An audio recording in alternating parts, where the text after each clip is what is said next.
The time has come to decide if we should continue east into the Mediterranean, or go west and across the Atlantic Ocean. It's a big decision, and one that will affect the next years of our lives. Visions of coral reefs and turquoise waters pull hard on our heartstrings. The Caribbean and beyond offer warm waves and the underwater adventures we crave. So how are we gonna cross this Atlantic Ocean then? Well, that's what we gotta figure out.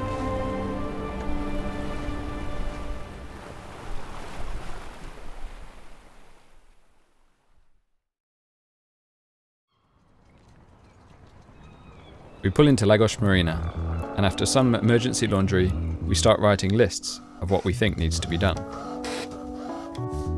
All this? To start with, we get the pros in to check the rigging. They're looking for signs of damage or corrosion. We don't want our mast to fall down mid-Atlantic.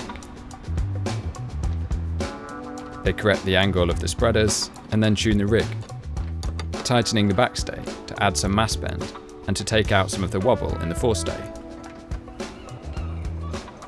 For some jobs, the boats will need to be out of the water. And luckily there is a boatyard, Sopromar, very close by.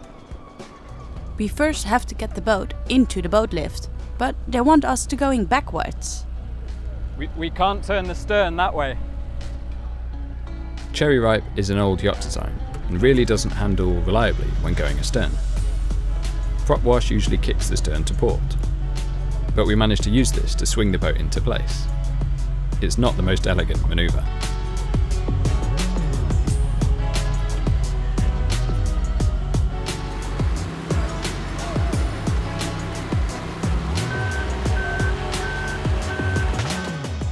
So this place is gonna be our home now, for a few weeks, while we get the boat ready. There's a lot to do, and for a moment we question if we would have been better to keep on sailing into the Med, enjoying the last season sun and good winds.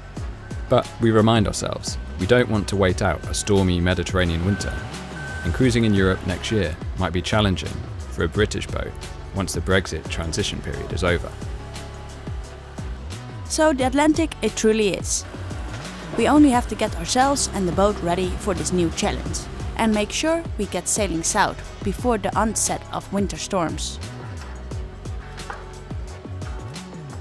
Here we are. And there is no water anymore. Made myself I'm leaking everywhere. I made myself a coffee. Nice cappuccino. Yeah, it is nice. So we need some solar panels. We need to do anti-fouling. I'm always struggling with that word. Anti-fouling is quite fun as boat jobs go, so it feels a good place to start.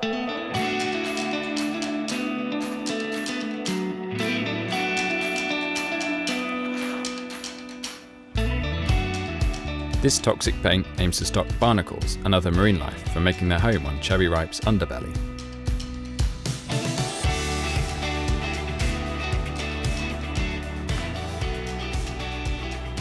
Next up, surfacing the seacocks. And we have here a lot of stuff. There we have Tim. Got my hand in a hole. He got his hand in a hole.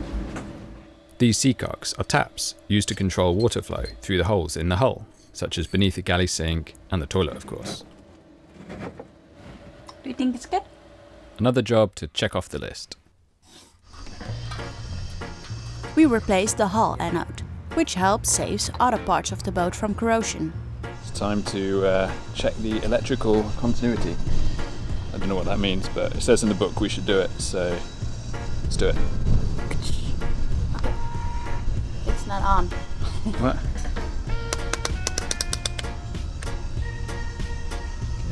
Okay, there we go. 2 ohms, 3 ohms, perfect.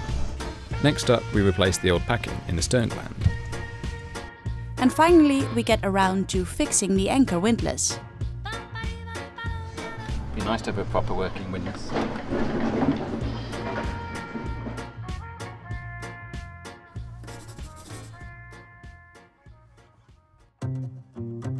It's so exciting when all the maps and books arrive and we can start planning our route. The season for crossing the Atlantic generally starts in December.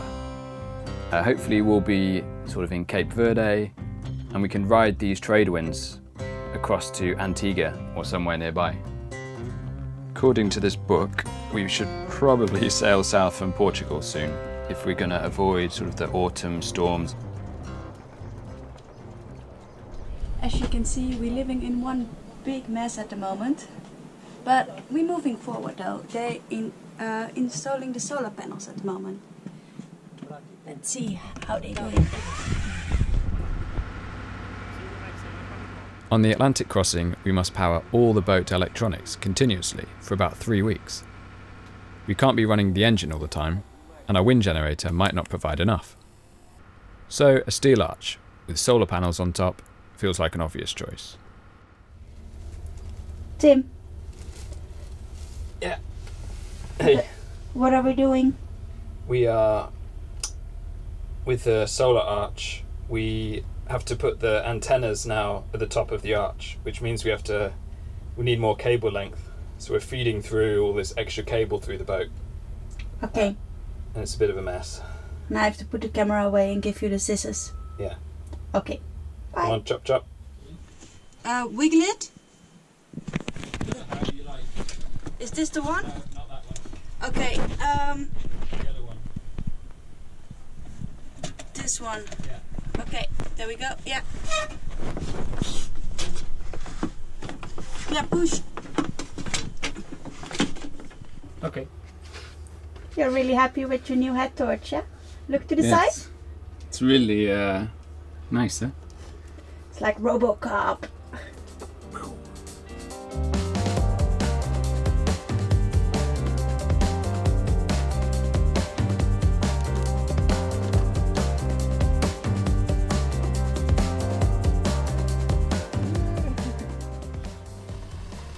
Coffee's coming. Yeah.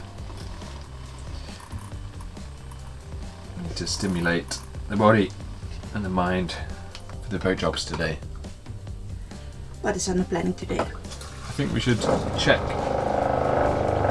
the anchor chain, check that it's going to hold the boat safe, no breaks in it and bad corrosion, and we should also look at the ropes or the sheets for the Yankee, reefing lines, spinnaker sheets. But first, coffee! Always. The ropes are in an okay condition and we have spares for everything. The exceptions are the spinnaker guys, which need a bit of whipping twine to patch them up. Gotta check the bolt cutters. Ooh, maybe not that close to my my goolies. But they're working. Well, my goolies are. Thank you.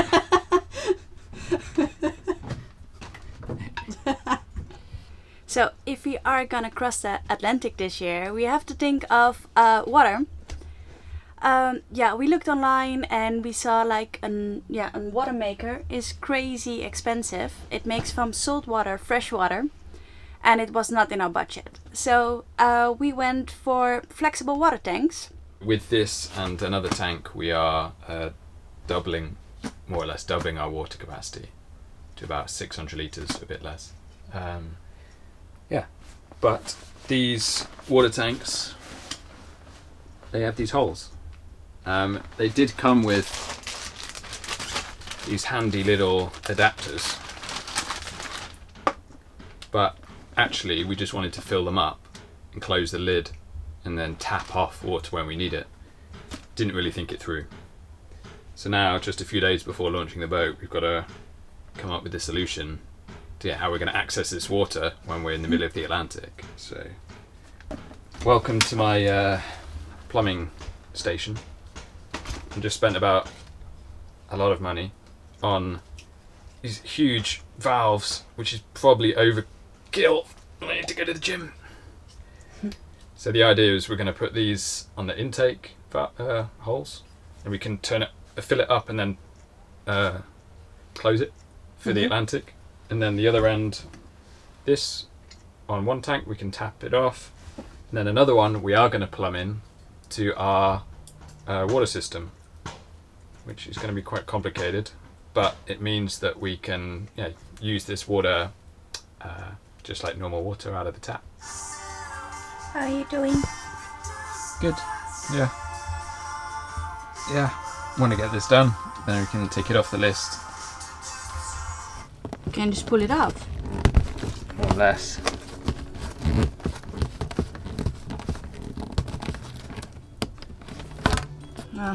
Absolutely piece of crap. I mean, this is our water supply so that we don't die when we cross the Atlantic. We just spent like 150 bucks making all these like valves so that we can control the flow of water in and out of these tanks. But then the tank's just a piece of plasticky crap. I mean, it was at like 80 bucks. I guess you get what you pay for, but I mean, how are they expecting anyone to make any installation from this? The thing just pulls off.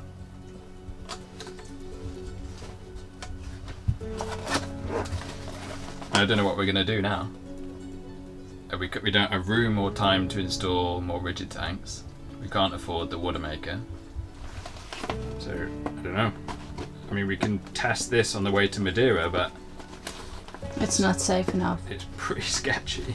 I've managed to seal this cap just about enough that I think it feels like it's just not going to fall off. So let's make a test tomorrow. Let's go to bed.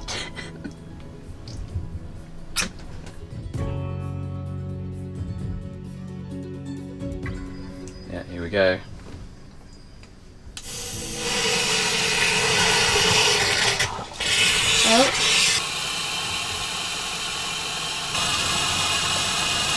Let's see if this works.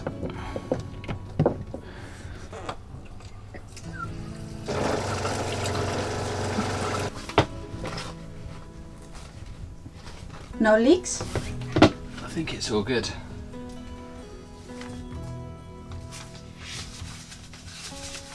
We've booked to launch the boat into the water on Monday.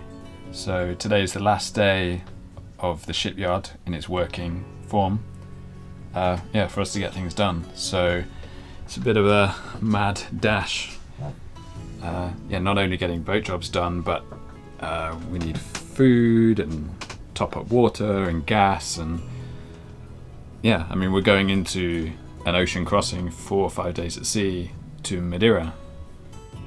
To complicate things, the long-term weather forecast throws up a bit of a surprise. We're hoping we're going tomorrow.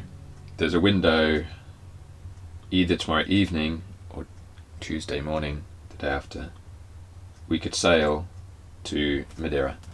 That's 4 days southwest in the Atlantic. Our biggest passage ever. Now, Ooh, what's that? now Sunday morning, so we'll have just woken up, hopefully, after our night's sleep in the marina. And this is absolutely monster. Yeah. I mean, in the strongest bits of the storm, up by Vigo, 60 knots gusts.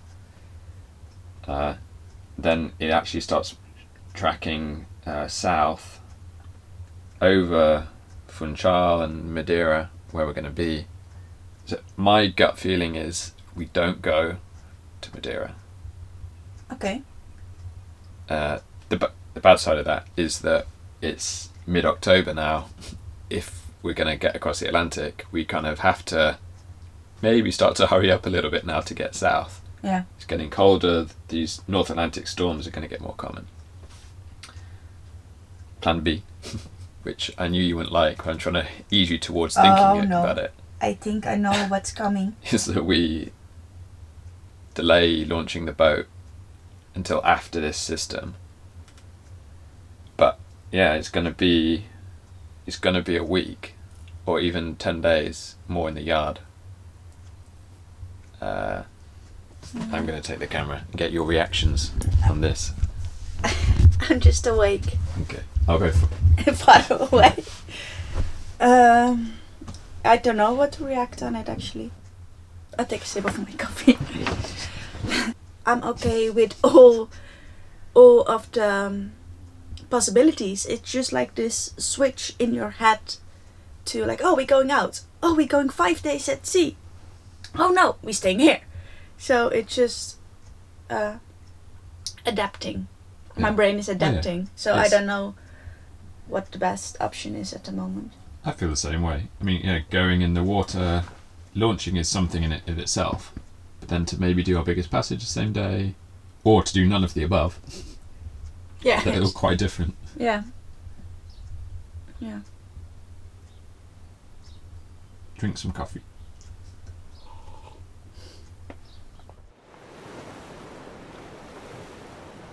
It's the scheduled launch day, and boy does it look tempting to go out. But we just have to trust the weather forecast and our instincts, which are both telling us to cancel the launch.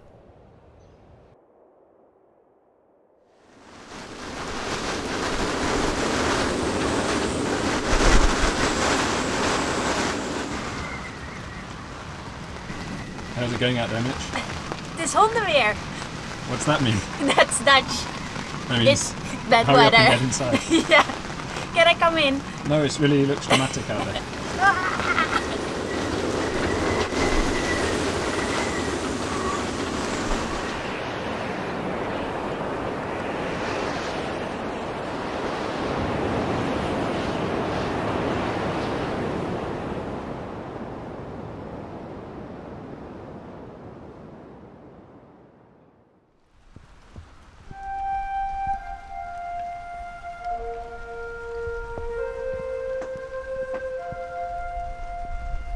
The end of the storm. Yeah. Time to... whoa, over there. Whoa, whoa, rainbows! Whoa. It's like changed the whole season Yeah. in the last day. Yeah, it really feels autumn now. Yeah. But there is another weather window coming, so we're gonna try Yeah. it again. Yeah, We're gonna- in 2 days, less than 2 days. Yeah, launch in 2 days. Yeah, we better get, better get packing. Packing. Packed. Are we gonna take a plane? We might have to, if we don't go on this window.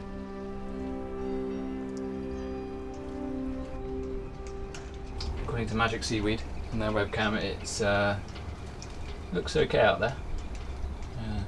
So 30 minutes until launch. We are still, the boat's still in its cradle, so yeah, I hope they remembered us. But yeah, the plan is lower the boat into the water, check for any leaks. If all's good, we're going to drive out into the sea and anchor off the beach out here. Yeah, starting to get the butterflies now.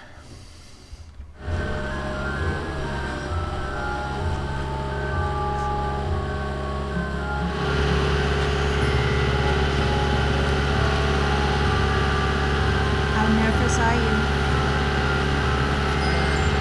More than I expected. I can see. Look at the arms.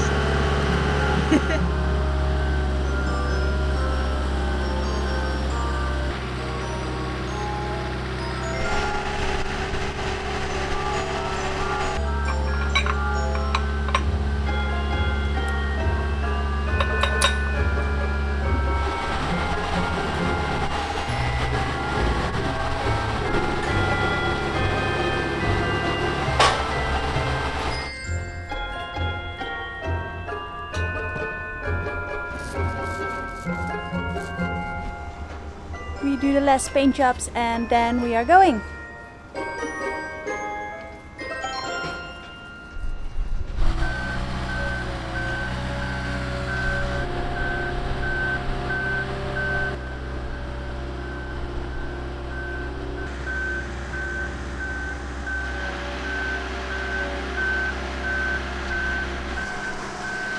we go, the launch.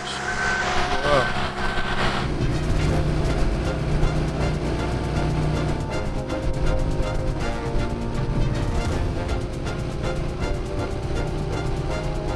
I want to look at the rudder gland.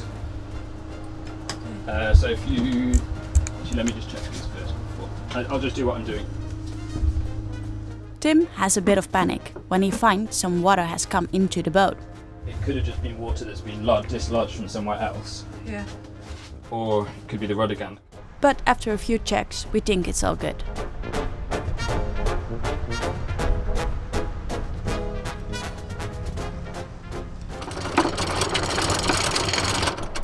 Yay!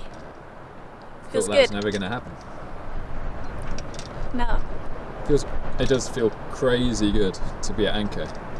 Yeah. I mean, Lagos is just behind you, but Yeah, we didn't went far, but it's a big difference. yeah.